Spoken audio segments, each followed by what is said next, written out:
today we have some very special guests on our program. Yes. So, ladies and gentlemen, without further ado, please welcome our guests of honor, our parents, mom and dad. So, you all have been waiting for this video. I know it has been long coming from 2017, Yes. I think.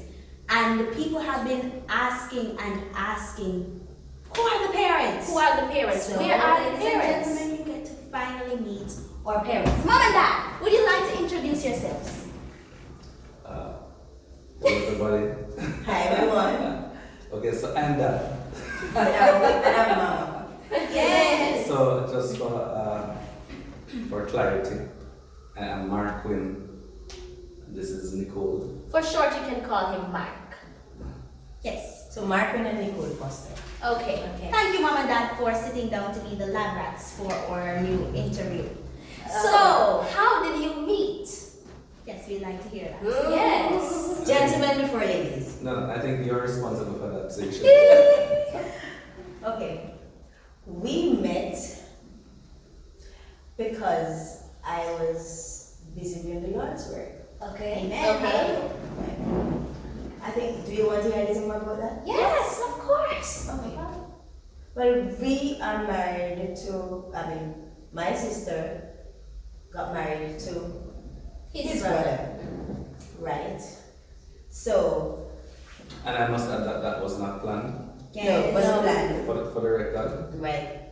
So we got to meet each other because my brother-in-law at the time was concerned about his brother who was living in Kingston. Right. So we are living in the west and Kingston is way over in the east.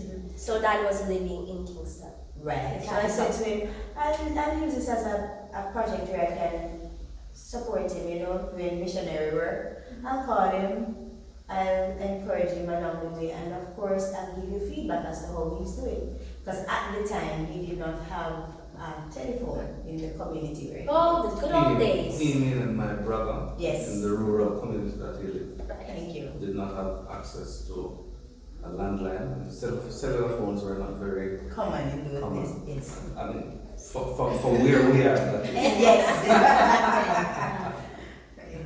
And that's how we started.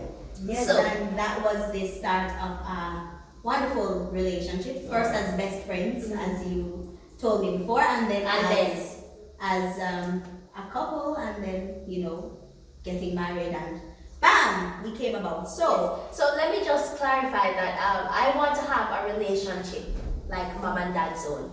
That is the model, really, for the three of us. So we have another question. What was your reaction when you found out, oops, we're having triplets? Okay. It was quite interesting. Scary? Initially, it was not scary because it was an exciting moment. It was just a moment where, what? And my eyes popped open wide. Really popped. And his smile was at his ear. I'm sure your eyes were wider than that zone. I'm saying, Lord, am I dreaming? Is this for real? No, this is not for real. oh my Because interestingly, I was actually praying for someone who could not have children, that the Lord would bless her to have triplets. Oh my, Mom's faith. Yes. Mom's faith is So I guess what she's saying to you is pray good prayers for people, because you never know when that prayer is coming back to you. Absolutely. Prayers turn around, and sometimes God knows that you are the one that's in need of them. So pray good prayers for people. So, Mom and Dad, what was your pregnancy like?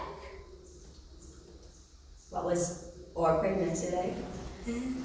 Yes, so, yes, we were pregnant. That's what I generally say whenever we do All the time. any type of presentation or we share aspects of our testimony.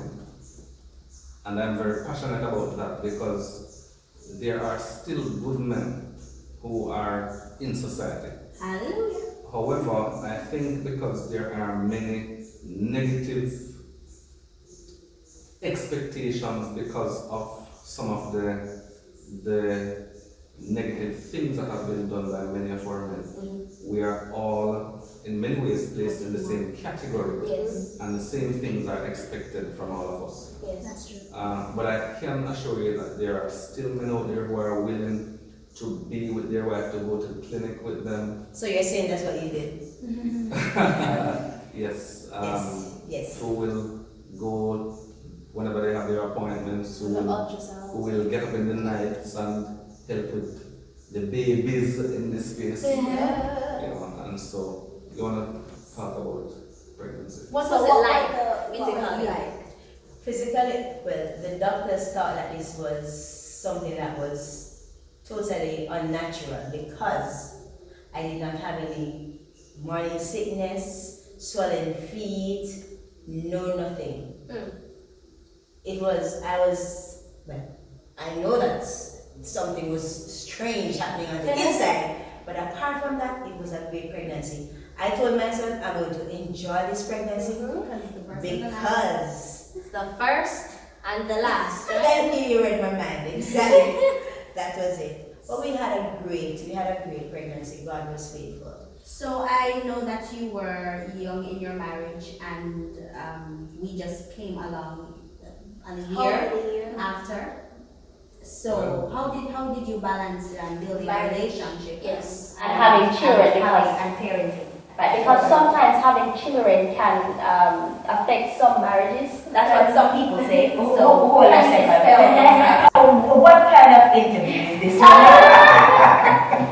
So how did you balance that? I think one of the good things about our relationship was that we were friends from the beginning. And we knew that we were in this together. So while we were pregnant, he would come and he would read stories, he would pray, we would discuss what it is that we were going to do. So we were planning ahead while we were pregnant, what are some of the things that we needed to do. And he was a very supportive father, he still is a very supportive father. Oh yes. So while how we managed that, we took everything on as a team. Okay. So we were always building our relationship because we were doing stuff together. Together. There was not a moment when I say, okay, that's you. You are, that's for you. Right. You know, we were still together, talking about or what we believe was God's expectations Right. for us as parents and for you as children. Even though we didn't know you, we were still making the necessary preparations.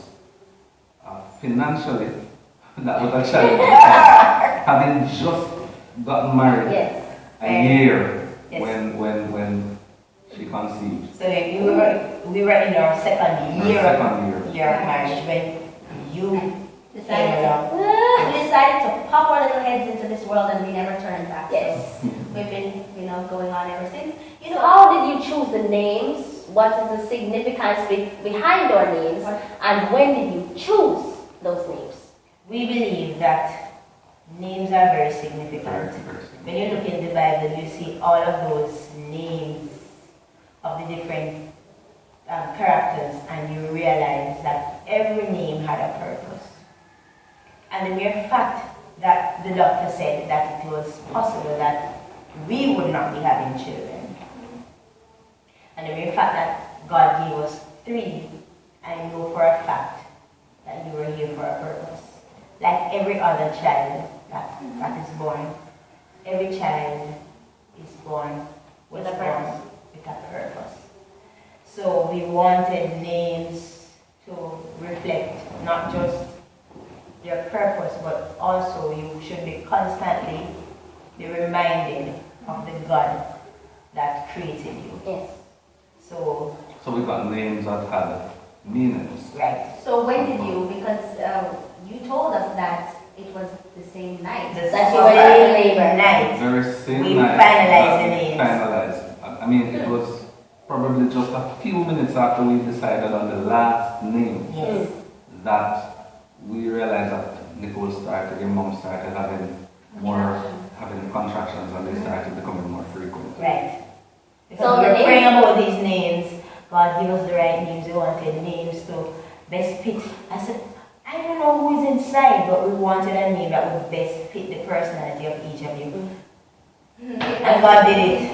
So the names are Michaeli, which is godlike, and Malaika, which is angel or messenger, and Mahar, which means one who forgives. And I try to live up to that.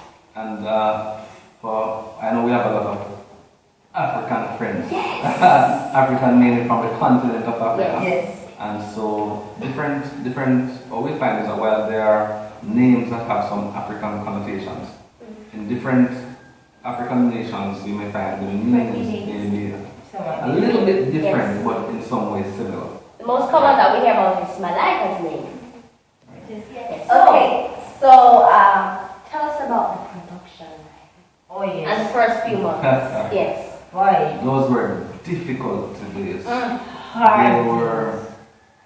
There were moments when we wondered if we were going to make it, especially the nights. Oh, Mercy. we used to pray in the night. We would come, oh God, Keep us another night. keep us through this night. God. So we would take it just one night at a time. Oh, One So, night. so you hear a person say they take it one day at a time.